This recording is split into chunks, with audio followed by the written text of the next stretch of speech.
नमस्कार मंडळी आणि मैत्रिणींनो, सर्वांना माझा नमस्कार आणि नवरात्रीच्या सर्वांना हार्दिक हार्दिक शुभेच्छा। तर बघा, उपवासासाठी मी आता संध्याकाळी बनवली आहे चिक्कीची भाजी आणि भगरीची भाकरी।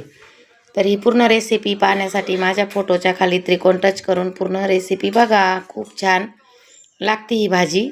आणि आमच्याकडे चिक्की खाता, डांगर खाता, तुमच्याकडे काय काय खाता नक्की सांगा। कोथिंबीर पण खातात आमच्याकडे।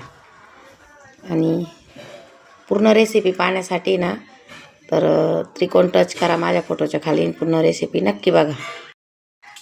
तर खूप छान झाली बरं का भाजी चिक्कीची। आणि आता आम्ही ना देवीला पाया पडायला गेलो होतो भगूरला, त्याच्यामुळे ना आम्ही तिकडनं पावसानं भिजून आलो, त्याच्यामुळे मी साडी चेंज केली आणि नेमका गाऊन पण मी ग्रे कलरचाच घातला आज, त्याच्यामुळे मी गाऊनवर आहे। खूप छान झाली चिक्कीची भाजी। पूर्ण रेसिपी बघा आणि तुम्ही करून बघा आणि खाऊन बघा।